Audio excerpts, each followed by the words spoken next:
Black and white தமிழர்களுக்கு அன்பான வணக்கங்கள். அரசியல் சூத்திரம் நிகழ்ச்சிக்கு உங்களை வரவேற்கிறேன். இது நம்முடைய சிறப்பு விருந்தினராக டெல்லி ராஜகோபாலன் சார் இணைந்திருக்கிறாங்க. சார் வணக்கம். நமஸ்காரம். 3 பிரதான கேள்விகளோடு இன்று உங்கள்கிட்ட நான் பயணிக்க இருக்கிறேன். முதல் கேள்வி, பாஜக ஆட்சிக்கு வந்த பிறகு கட்டப்பட்ட பல கட்டுமானங்கள் பிரச்சனை வந்துச்சு. ராமர் கோவில்ல மழை வந்துச்சு, ஒழுகிச்செல்லாம் நீங்க விளக்கம் சொன்னீங்க. இன்னைக்கு மிகவும் பாதுகாப்பாக கட்டப்பட்ட அதிநவீன தொழில்நுட்பத்தோடு கட்டப்பட்ட நாடாளுமன்ற கட்டிடத்துல தண்ணி ஒழுகி இருக்கு, பக்கெட் வச்சு பிடிக்கிறாங்க. பிளாக் அண்ட் ஒயிட் நேயர்களுக்கும் குபேந்திரன் கோபாலகிருஷ்ணன் நேயர்களுக்கும் என்னுடைய காலை நமஸ்காரங்கள். தாங்கள் கூறியது உண்மை. இன்று காலை நாடாளுமன்றத்தில் அனைத்து இடங்களிலும் ஒழுகி விடுகிறது. அது பரிமாணங்களில் புதியதாக இருந்தாலும் அது ஒரு தவறுதான். எது இருப்பினும் மழை 120 சென்டிமீட்டர் மழை பெய்தால் ஆடிக்காற்றில் அம்மியும் நகரும் என்பார்கள். டெல்லி காற்றில் பாராளுமன்றம் நகர்கிறது. காரணம், அவ்வளவு சிரமமான கட்டிடமாக இருந்தாலும் காத்து என்பது மற்றும் மழை என்பது அடைமழையாக பெய்து தள்ளி விட்டுச்சு. ஒன்னாங்க 3 அடிக்கு தண்ணி இருக்குதுங்க. என்ன பண்றது சொல்லுங்க? பஸ் எல்லாம் மூழ்கிடுச்சுங்க கோபால். கீழ இருந்து 3 அடிக்கு தண்ணி வரலாம் சார். மேல பில்டிங்ல இருந்து கொட்டுது அப்படின்னா கன்ஸ்ட்ரக்ஷன் ஃபெயிலியர் தானே சார்? அப்படி சொல்ல முடியாது. முதல் முறையாக இந்த பாராளுமன்றம் திறந்த பிறகு முதல் முறையாக இருக்கிறது. பழுது பார்க்க வேண்டியதுதான். எது இருப்பினும் பாராளுமன்றத்தில் அது மாதிரியான கட்ட அமைப்புகள் இருந்தாலும் இயற்கையின் சீற்றம் என்பது யாராலும் கை வைக்க முடியாது. பாருங்க, வயநாட்டுல என்ன ஆச்சு பாருங்க. 200 பேர் செத்து போயிருக்காங்க. 1 ரூபாயில 2 பேர்ல 3 பேர். இயற்கையின் சீற்றம் என்பதை சொல்லி நான் சொல்லி தப்பிக்க முயற்சியவில்லை. பாராளுமன்ற கட்டிடத்தில் பழுது பார்க்க வேண்டிய நிலையில் தான் இருக்கிறது. யாரும் இல்லை என்று சொல்லவில்லை. இன்னொன்னு சொல்றேன், நான் 3வது மாடியில் இருக்கிறேன். என் வீட்டில் 3 மாடிகள் படியேறி தான் வர வேண்டும். லிப்ட் கிடையாது. நான் பழைய டிடிஏ பில்டிங்ல இருக்கு. 1989ல இதே வீட்டுல நான் இருக்கேன். ஜன்னல் வழியா வந்து வீட்டுல தண்ணி வந்துருச்சுங்க கோபால். அந்த தென் மேற்கு பருவ காற்று என்பது ஜன்னலை கீழ்ச்சிட்டு கண்ணாடி போட்டு வலை போட்டு கம்பி போட்டு இருந்தாலும் தண்ணி வந்து. ராஜகோபாலன் சார், 1987ல இருந்து நீங்க இருக்கக்கூடிய அந்த கட்டிடத்தில் ஜன்னல் வழியாக மழை வந்ததை ஏற்றுக்கொள்ளலாம். 1250 கோடி ரூபாயில கட்டப்பட்ட கட்டிடத்துல வரதை எப்படி ஏற்றுக்கொள்ள முடியும் சார்? இயற்கையின் சீற்றம் என்று சொல்லித்தான், வேற வழி கிடையாதுங்க. அது தவிர ஒண்ணுமே சொல்லிக்க முடியாது. இது நரேந்திர மோடியை பழி சொல்லியோ இல்ல ராகுல் காந்தி வந்தா மழை பெய்யாத இருந்தா எப்படி இருந்திருக்கும்? இந்திரா காந்தி அம்மையார் இருந்த போதும் வின்டர் செஷன்ல மழை பெய்யதான் பெய்ஞ்சது. ராஜீவ் காந்தி இருந்த போது மழை பெய்ஞ்சா பெய்ஞ்சிருந்தது. மொரார்ஜி தேசாய் பிரதமராக இருந்ததிலிருந்து 1977 முதல் நான் நாடாளுமன்றத்தை ரிப்போர்ட்டிங்ல பார்த்துட்டு இருக்கேன். 77 onwards. கண்டிப்பாக ஜூலை ஆகஸ்ட்ல பிச்சு கொட்டிடுங்க மழை. புது பாராளுமன்ற கட்டிடத்தில் மழை பெய்தது, தண்ணீர் உள்ள வந்து பக்கெட்ல கொட்டுறாங்க என்பதெல்லாம் தவறான ஒரு போக்கு தான். நான் பழுபார்த்து இருக்க வேண்டும் என்று தான் நான் சொல்ல முடியும். ராஜகோபாலன் சார் ரெக்வெஸ்டா வைக்கிறீங்க பழுது பார்க்க வேண்டும் என்று. ஆனால் நாடாளுமன்ற உறுப்பினர்கள் எல்லாம் கொதித்தல்றாங்களே சார். அகிலேஷ் யாதவ் ட்விட்டர் பண்றாரு, எல்லா காங்கிரஸ் எம்பிக்கள் ட்விட்டர் பண்றாங்க. எல்லாருமே என்ன அப்படிங்கிற ஒரு கொஸ்டினை எழுப்புறாங்க சார். அது பதில் சொல்லணும்ல அரசு. பதில் சொல்லுவாங்க, கண்டிப்பாக சொல்லுவார்கள். இது என்ன நரேந்திர மோடினால வந்ததா? இது இல்ல ராகுல் காந்தினால வந்ததா? நரேந்திர மோடி தான் மழையை கொண்டு வந்தாருங்களா? இல்ல அமித்ஷா கொண்டு வந்தாரு? இப்ப ராகுல் காந்தி போறாரு, நேத்தி எங்க போல வயநாட்டுக்கு, இன்னைக்கே போறாரு. மழை நின்றப்புறம் போகணும்னு நினைச்சாரா? அதெல்லாம் இருக்குது. இல்ல பாராளுமன்ற மழையில நானேன்னு பார்த்தாங்களா? நாடாளுமன்றத்தில் மழை பெய்தது உண்மை. நாடாளுமன்றத்தில் செங்கல்கள் உடைந்தது உண்மை. யாரும் இல்லை என்று சொல்லவில்லை. அகிலேஷ் யாதவ் சொல்வதில் உண்மை இருக்கிறது. அதுக்காக நரேந்திர மோடி மேல எங்க திட்டுறீங்க? இன்ஜினியர்ஸ் கூட ஒண்ணும் பண்ண முடியாதுங்க அதுல. இன்று டெல்லியில் பிரபலமாக இருக்கக்கூடிய யமுனா வாட்டர் அது பிரிட்ஜ் ஆயிடுச்சு. யமுனா வாட்டர் ஹரியானால தண்ணி வந்து யமுனா பிரிட்ஜ் மேல தண்ணி ஓடுதுங்க. ஆக மொத்தம் இது தவறுதான். அதில் இயற்கை சீற்றம் என்று தான் நான் கருத முடியுமே தவிர நரேந்திர மோடி மீதோ பாஜக மீதோ காங்கிரஸ் மீதோ அகிலேஷ் யாதவ் மீதோ திமுக மீதோ சொல்ல முடியாது. 40 உறுப்பினர்கள் நீஞ்சின் போனேன்னு சொல்லுவாங்க. சொல்லட்டுமே. இல்ல, முன்கூட்டியே பாதுகாப்பு ஏற்பாடுகள். ஏன்னா திரு அமித்ஷா அவர்கள் சொல்றாங்க, நாங்க வயநாட்டுக்கெல்லாம் அலர்ட் முன்னாடியே கொடுத்துருந்தோம் அப்படின்னு. டெல்லியில இவ்வளவு மழை வரும், இந்த மாதிரி அலர்ட்டா இருக்கணும், இந்த மாதிரி பிரச்சனைகள் வரக்கூடாது அப்படின்னு அலர்ட்டா பார்லிமெண்ட் கட்டிடத்திற்கு கொடுக்கலையா? பார்லிமெண்ட் நேற்று முன்தினம் ரெட் அலர்ட் கொடுத்திருந்தாங்க. பாராளுமன்றத்திற்கு என்று கணப்பி போட முடியுமா? இதெல்லாம் சொல்லுங்க. தாங்கள் மீண்டும் மீண்டும் மீண்டும் கேட்பதனால் சென்ற முறை கூட நான் பேசியிருக்கிறேன். இதை மீண்டும் நினைவூட்ட விரும்புகிறேன். புதியதாக சட்டமன்றத்தை கட்டிய மு கருணாநிதி ஐயா அவர்கள் மேல டான்ஸ் ஆகுன்னு சொல்லுவாங்க. மேல போடவே இல்லை. மேல சினிமா ஸ்டேட் மாதிரி போட்டு விட்டு முடிச்சுட்டாங்க. காத்து பறந்து போச்சு. அதுக்கு என்ன சொல்ல போறீங்க கோபால்? சோனியா காந்தி அம்மையார் வருகிறார் என்று அவசரமாக அது கட்டினாங்களே. ஆக மொத்தம் இந்த இயற்கை சீற்றம் தான். இல்ல, அது தோட்டா தரணியை வச்சு அந்த நேரத்துக்காக போடப்பட்டது. ஒரு கன்ஸ்ட்ரக்ஷன் திறப்புலா நடத்தணும்னு போடப்பட்டது அப்படின்னு விளக்கம் கொடுத்திருந்தாங்க இல்லையா அந்த நேரத்துல. இது பாஜக மீது சொல்லி பிரயோஜனம் இல்லை என்பதுதான் என்னுடைய கருத்து. வயநாட்டுல அமித்ஷா சொல்றாரு இண்டிகேஷன் எல்லாம் கொடுத்திருந்தோம் அப்படின்னு. அப்படியெல்லாம் ஒன்னும் சொல்லல, சின்ன நிலச்சரிவு வரும் அப்படிங்கிற மாதிரிதான் தகவல்கள் எங்களுக்கு வந்தது அப்படின்னு பினராயி விஜயன் சொல்றாரு. பட் ஒட்டுமொத்தத்தையும் மார்க்சிஸ்ட் கம்யூனிஸ்ட் பினராயி விஜயன் மேல போடுறது சரியானது. அப்படி இருந்து தமிழ்நாடு அரசாங்கத்திலிருந்து 5 கோடி கொடுத்திருக்கிறார்கள், மத்திய உறவு 4000 கோடி கொடுத்திருக்கிறார்கள்.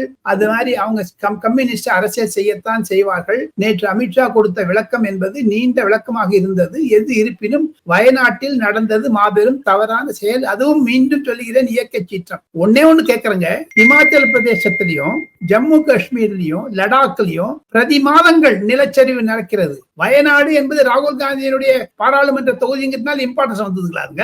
என்ன பேசுறீங்க சார்? கள்ளக்குறிச்சி பத்தி பேச மாட்டேங்கிறாங்க. ஐஏஎஸ் ஆஸ்பிரன்ஸ் பேஸ்மெண்ட் உள்ள தண்ணி போயிடுச்சு, அதெல்லாம் செத்து, அதெல்லாம் பாராளுமன்றம் விவாதிக்கிறது. வயநாடை பற்றி எல்லாம் கொழுந்து எழுக்கிறார்கள். வயநாடு ஒன்றி கள்ளக்குறிச்சியை பற்றி சோனியா காந்தியோ ராகுல் காந்தியோ பேசவே இல்லை. ஏது திமுக உறுப்பினர்கள் ஏன் பேசவில்லை? உண்மைதான், இமாச்சல் பிரதேசத்தில் நிலச்சரிவு எவ்ரி வீக் நடக்குது, சம்மலோடு நடக்குதுங்க கோபால். இப்போ லடாக் ஜம்மு காஷ்மீர்ல இருந்து போகும்போது அந்த ஒட்டேரி பாடியில் போகும்பொழுது நான் போயிருக்கேன், 3 நாள் தான் போயிருக்கேன். சென்னையிலிருந்து திருப்பதி போறாங்க சார் ஏழுமலையான பாக்குறதுக்கு. அங்கிருந்து கல்லு மேல கீழே வந்துருது. அதுக்கு என்ன சொல்ல முடியுங்க?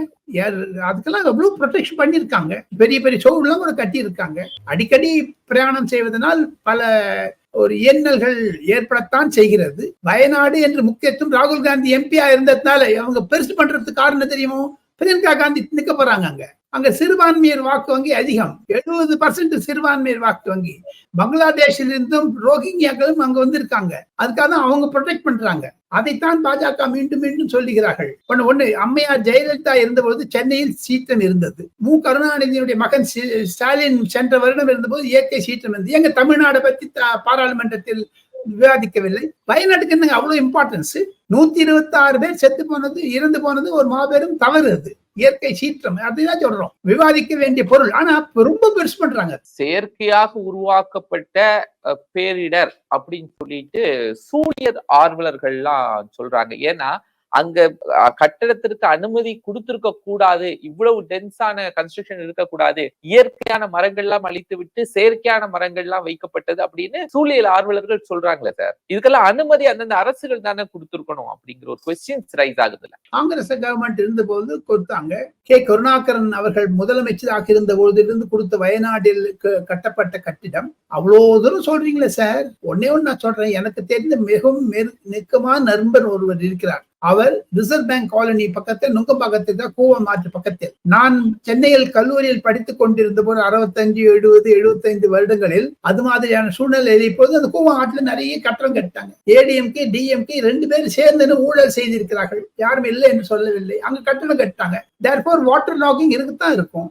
ஜனத்தொகை பெறுகிறது. நாடுகளிலிருந்து அகதிகள் வந்து இருக்கிறார்கள். ஒன்னும் செய்ய முடியாது. இது you can't escape it. Yamuna பிரிட்ஜ்னு ஒண்ணு இருக்குதுங்க டெல்லியில. அதுதான் கிழக்கு டெல்லியையும் தெற்கு டெல்லியும் இணைக்கக்கூடிய 1 கிலோமீட்டர் பாலம். அந்த பாலத்தின் மீது 5 அடி 6 அடி தண்ணி இப்போ வந்து பஸ் மூழ்கிடுச்சுங்க. இன்னைக்கு காலையில அதே தண்ணீர்லாம் அங்க கொட்டிட்டாங்க.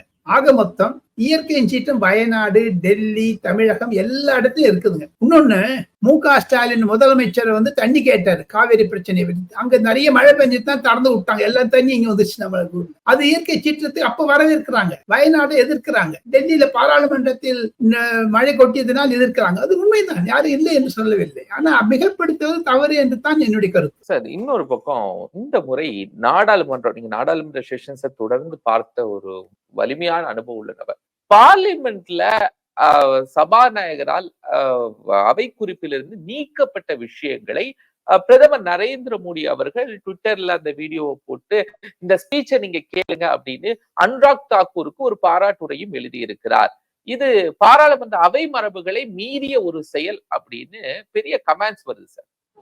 அது பாராளுமன்றத்தில் பிரதமர் நிர்மலா சீதாராமன் பேச்சையும் தான் ஃபார்வர்ட் பண்றாரு. Hardeep Singh Puri petroleum minister போட்டதையும் forward பண்றாரு. அவருடைய 5-6 மந்திரிகள் முக்கியமாக பேசினாலும் சுஷ்மா ஸ்வராஜனுடைய மகள் மாசுரி சுஷ்மா ஸ்வராஜ் முதல் கட்டமாக பேசியதை நரேந்திர மோடி ஃபார்வர்ட் செஞ்சாங்க, ரீபோஸ்ட் பண்ணாரு. பிரதம மந்திரி அனுராக் தாக்கூர் பேசியதை ஃபார்வர்ட் பண்ணுவதில் தவறு ஒன்றும் இல்லை என்று தான் நான் நினைக்கிறேன். அது பிரிவிலேஜ் மோஷனாக இருப்பதனால் சபாநாயகர் முடிவெடுக்கட்டும். எங்க எல்லார பத்தியும் ஜாதி கேட்டுட்டு இருக்காரு ராகுல் காந்தி. என்ன கேட்டாருங்க, நீங்க பிராமினான்னு கேட்டாருங்க, என்னையே கேட்டாருங்க. ஐயன் பிராமணன், நான் பிராமணன் சொல்லுவது கௌரவம் அடைகிறேன், மரியாதையோட ஜாதி அது, வேதம் படிச்ச ஜாதி, சமஸ்கிருதம் படிச்ச ஜாதி, அதுக்காக ஒழிக்கணும் முடியுமா? தமிழ்நாட்டில் தான் இருந்து வந்தேன் நானு, எந்த ஊரும் கேட்கிறேன், உங்க அப்பா பேர் என்னன்னு கேட்கிறாரு. என்னங்க அயோக்கியத்தனங்க அது? தமிழ்நாட்டில் யாரும் வந்து கேட்டுருவாங்களா? அவர் எப்படிங்க கேட்க முடியும் ஜாதியை பத்தி? ஒரு நிருபர் என்றால் உங்க முதலாளி பேர் என்னன்னு கேட்கிறாரு. நான் பேர் குபேந்திரனுக்கு நன்ற நண்பர், நான் குபேந்திரனுடன் பழகி புரிந்திருக்கிறேன், குபேந்திரனை பற்றி சொன்னா அவர் என்ன ஜாதி? இவர் யாரு கேட்கறதுக்கு? என்ன விஸ்வநாத் பிரதாப் சிங்குடைய மறு உருவம் என்று நினைத்துக் கொண்டிருக்கிறாரா ராகுல் காந்தி? ராகுல் காந்தி கேட்டு திண்டாட்டாங்க பாருங்க, எல்லா எதிர்கட்சியும் கொந்தளித்தது. நன்னா பண்ணார். அனுராக் தாக்கூர் செய்தது சரி என்று தான் நான் வாதாட முடியும். ஜனத்தொகை கேட்கக்கூடிய அளவுக்கு, ஜாதி கணக்கு கேட்கக்கூடிய அளவுக்கு தங்களுடைய ஜாதி என்னன்னு கேட்டார். ஏன்னா அவர் பார்சி இல்ல, முஸ்லீம் இல்ல, அவ அப்பா வந்து பார்சி, அவ அப்பா அவங்க அம்மா வந்து இஸ்லாமிய மதத்திலிருந்து பெரோஸ் காந்தியில் வந்தார். ஆக மொத்தம் கடப்பன ஜாதி என்று தான் குறிப்பிட்டிருக்கிறார். கண்டிப்பாக அது வாய் தவறிய பேச்சு அல்ல, வேண்டுமென்றே பேசப்பட்டது. எங்க சென்னையில நான் குடிமை இருந்த போது என் குடிமை அறுத்தாங்க சார். 1966-67 எல்லாம் எவ்வளவு இன்னல் செய்திருக்கிறார்கள் தமிழகத்தில். ஜாதி ஜாதி ஜாதி ஜாதி ஜாதி என்று சொல்லி எதற்காக? இப்போ ஜாதி பற்றி பண்றாங்க திமுக கூட, அதிமுக தானே பண்றது, பாஜக தானே பண்றது, காங்கிரஸ் தானே பண்றாங்க. ஆக மொத்தம் ஜாதி என்றது கேட்டதில் அனுராக் தாக்கூர் கேட்டது தவறு கிடையாது. அவர் சொன்ன விஷயத்தை சபாநாயகர் ஓம் பிர்லா அவர்கள் அவை குறிப்பில இருந்து நீக்கினார். அந்த விஷயங்கள்லாம் எப்படி சார் இப்போ ஏத்துக்கிறாங்க ஒரு ஜெர்னலிசம் பாயிண்ட் ஆஃப் வியூல? முன்னாடிலாம் அவை குறிப்புல இருந்து நீக்கினது ஒரு பிரிண்ட்ல வரக்கூடாது அப்படிங்கிற நிறைய விஷயங்கள்லாம் இருக்கும். நான் ஒரு பத்திரிகைக்காரன், அச்சு பத்திரிகையிலிருந்து நான் கம்போஸ் பண்ணியிருக்கேங்க கோபாலகிருஷ்ணன். சென்னையில் அந்த சின்ன அட்டைப்பாட்டி மாதிரி இருக்கும், கா இ உ கா உ லு அப்படிலாம் இருக்கும். அதெல்லாம் எழுத்து கொடுத்திருக்கேன் நான். பத்திரிகை துறையில் print journalism, web journalism, mobile journalism, television journalism 5 நான் பார்த்திருக்கிறேன் இந்த என்னுடைய 70 வயதில். ஆக மொத்தம் முதல்ல அந்த ஒரு ஜேர்னலிசத்துல பண்ண ஒரு குறிப்பு வந்ததுன்னா 24 மணி நேரம் கழித்து மறுநாள் காலையில் வரக்கூடிய பத்திரிகையில் தான் தங்களுக்கு ரியாக்ஷன் தெரியும். ஆனால் இப்பொழுது ஒரு நிமிஷத்துக்குள்ள தெரிஞ்சிடுறதே. நம்ம வாட்ஸ்அப் பண்ணோம்னா உங்களுக்கு உடனே போயிடுது. அமெரிக்காவா இருக்கட்டும், லண்டன் ஆகட்டும், சென்னை ஆகட்டும், தூத்துக்குடி ஆகட்டும். ஆக மொத்த பத்திரிகை மாறி வருகிறது. அந்த பின்னணியில் பார்த்தால் நீங்கள் கேட்ட கேள்விக்கு அதுதான் பதிலுங்க. ஆன்லைன் ஜேர்னலிசம் வந்துட்டு அப்புறம் எல்லாமே மாறித்து வருதுங்க. சபாநாயகருடைய பிரிவிலேஜை பொறுத்தது அவை குறிப்பிலிருந்து நீக்குகிறேன்னு சொல்லக்கூடிய தமிழ்நாட்டை உட்காந்து பார்த்துட்டான், அமெரிக்காவில் உட்காந்து பார்த்துட்டான். அதை எப்படி கட் பண்ண முடியும்? நீங்க அவை குறிப்பு என்றால் பாராளுமன்ற டிபேட்டில் அதை எடுத்துட்டாங்க. ஃபியூச்சர்ல ஒரு 10 வருஷம் கழிச்சு யாராவது பார்த்தாங்கன்னா அது இருக்காது. அது குறித்து ஃபியூச்சர்ல விவாதமும் செய்யக்கூடாது. அது அவைக்குள்ள இல்லாத ஒரு விஷயம் குறித்து விவாதமும் செய்யக்கூடாது. அது அவைக்குள்ள நீக்கியாச்சு யாரு. ஆனா பப்ளிசிட்டி வந்துருச்சுங்களே, ஒண்ணும் பண்ண முடியாதுங்களே. உதாரணத்திற்கு சொல்லுகிறேன், வீரப்பன் ஒருத்தர் இருந்தா இருப்பாரு, சந்தன கடத்தல் வீரன். காலையில் 3 மணிக்கு அவர் பிடிபட்டு கொலை செய்யப்பட்டார். ஆனால் மறுநாள் காலையில் பத்திரிகையில் அது வரவில்லை. அம்மையார் ஜெயலலிதாவிற்கும் விஜயகுமார் என்று சொல்லக்கூடிய ஸ்பெஷல் டாஸ்க் போட்டு என்னிடம் போன் பண்ணி சொல்லியிருந்தார். அது மறுநாள் காலை மட்டும் அது செய்தியாகவில்லை. இல்லை, காரணம் அப்பொழுது சோசியல் மீடியா இல்லை, அப்பொழுது ஒன்றுமே இல்லை. 24 hours 14 hours 12 hours ஆகும் ரியாக்ஷன் வரதுக்காக. இப்பொழுது இருக்கிற நூதன ஜேர்னலிஸ்ட் பத்திரிகை தொழிலில் அது மாதிரி வருவது, அவை குறிப்பிலிருந்து நீக்கியது பிறகும் போடுவது தவறு, பேசுவது தவறு. ஆனா ராகுல் காந்தி எல்லாரும் கேட்கலாம், பப்ளிக்லே கேட்கிறாரு. கோபாலகிருஷ்ணன் எந்த காஸ்ட் நீங்க, முதலியாரா, செட்டியாரா, நாடாரா, ஓபிசியா தான் பேசுகிறேன், பேட்டி கொடுக்க மாட்டேன்னு மறுக்கிறார். அது என்ன ஜேர்னலிசம்? அவரு ஹூ இஸ் ராகுல் காந்தி அப்படி கேட்கறதுக்கு? மு.க. ஸ்டாலின் பத்திரிகையாளர் பிராமணர் இருக்காங்க, முஸ்லீம் இருக்காங்க, கிறிஸ்துவன் இருக்காங்க, ஜெயின்கார் இருக்காங்க, சர்தார்ஜி இருக்காங்க. அதை பத்தி ஒரு ஜாதியை பற்றி அதுக்காக நன்னா கேட்டார். அவை குறிப்பிலிருந்து நீக்கினாலும் உபயோகப்படுத்துவது தவறு. இருப்பினும் அது பிரிவிலேஜ் மோஷனாக இருப்பதனால் சபாநாயகர் என்ன சொல்லுகிறார் என்று நாம் வெயிட் பண்ணி பார்க்கலாம். பிரதமருக்கு எதிர்த்து சொல்ல மாட்டார் சபாநாயகர் கண்டிப்பாக. காரணம் அவர் அரசாங்கத்தில் இருப்பதனால். ஏன் பிரிவிலேஜ் மோஷன் மன்மோகன் சிங் மேலேயே வந்ததுங்க, ராஜீவ் காந்தி மேலேயே வந்ததுங்க. பிரிவிலேஜ் மோஷன் இது வரைக்கும் ஒரு பிரிவிலேஜ் மோஷன் அட்டெண்ட் எடுத்துட்டதே கிடையாதுங்க. அப்பெல்லாம் வந்ததுக்கு இப்போ வந்த இதுக்கும் காரணம் என்ன சார்? இப்ப இருக்கிறது அவையினுடைய நடவடிக்கைகளை மீறி செயல்பட்டாருன்னா அதுக்கும் இதுக்கும் வித்தியாசம் இருக்கும்ல பிரிவிலேஜ் சார். வித்தியாசம் இருக்கும். அதிலிருந்து வரக்கூடிய ஏன்னா சபாநாயகர் அப்பொழுது அவையில் இல்லை. ஜெகதம்பிகா பால் என்பவர் தான் அவையில் இருந்தார். அவரே சொல்லிவிட்டார் அவை குழுப்பிலிருந்து நீக்குகிறேன் என்று. உடனே சுவிட்ச் ஆஃப் பண்ண முடியாது, உங்களால் சுவிட்ச் பாட்டுல போயிட்டு தான் இருக்கும். அதையும் தவிர ஒரு குறிப்பு இருக்கிறது, நாடாளுமன்றத்தில் யாரை பற்றி பேசினாலும் சபாநாயகருக்கு முன்கூட்டியே தெரிவிக்க வேண்டும் என்று. அதன் மூலமாக அனுராக் தாக்கூர் செய்யவில்லை. அதையும் தவிர ராகுல் காந்தி கூட இந்த அல்வா விஷயத்துல பத்தி நிர்மலா சீதாராமன் போட்டோவை காமிக்கிறேன்னு சொல்லவே இல்லையே. அதுவும் ஒரு தப்பு இருக்குல்ல. ராகுல் காந்தி சிவப்பட்டு போட்டோவை காமிச்சாரு, அதெல்லாம் போட்டோ உள்ள கொண்டுவே கூடாதுங்க. அவர் எப்படி கொண்டுறாரு உள்ள? அங்கு தமிழ்காரர் டிவி சோமநாதன் ஒரு பிராமின், அவர் இருக்கிறார் என்ற ஒரு நச்சரிப்பில் தான் ராகுல் காந்தி ஓபிசி எங்க இருக்கார், ஓபிசி என்ன, நிர்மலா சீதாராமன் ஒரு பிராமின். அந்த பிராமின் இருக்கக்கூடிய ஹிந்துவாக இருக்கக்கூடிய ஒரு விரோதத்தின் காரணமாகத்தான் ஓபிசி ஓபிசி என்று சொல்லுகிறார். அதுக்காக தான் சரியா நல்லா கொடுத்தாங்க பிஜேபி காரங்க. வாய் அடிச்சுட்டா பாருங்க. இப்ப ராகுல் காந்தி ஜாதி என்னன்னு எல்லாரும் கேட்க ஆரம்பிச்சிட்டாங்களே. ஒருத்த பின்னாடிலேன்னு சொல்றான் இத்தாலி ஜாதி கிறிஸ்துவன் அப்படிங்கிறான், ஒருத்தன் பார்சிங்கிறான், ஒருத்தன் முஸ்லீம்ங்கிறான். ஆக மொத்தம் ஒரு ஜாதியே உனக்கு தெரியல, நீ போய் பெருசா பேசி. அதுதான் தாத்பரியம், அனுராக் தாக்கூருடைய பேச்சினுடைய தாத்பரியம் அதுதான். பிரதமருடைய ட்வீட்டுக்கு பின்னாடி இருந்த விஷயம் என்னன்னா, பிரதமருடைய சமன்யா இதுதானா, எல்லாருக்கும் நீங்க என்ன பண்ணிக்கலாம் அந்த மாதிரி பேசலாம் அப்படின்னு ஒரு அப்படி ஒண்ணும் கிடையாது. அந்த மாதிரி இருப்பதாக என் கருத்தில் படவில்லை.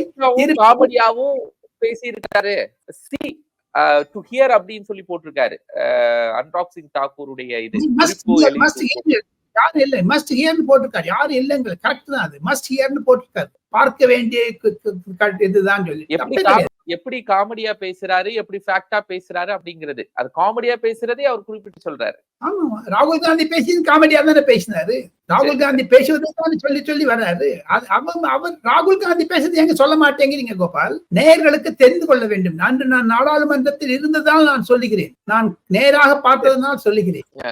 நன்றி சார், நிறைய தகவலை பகிர்ந்து கொண்டிருக்கீங்க, மிக்க மகிழ்ச்சி. தேங்க்யூ. நேயர்களே, மற்றும் ஒரு நிகழ்ச்சியில் நம்ம சந்திக்கலாம். நன்றி.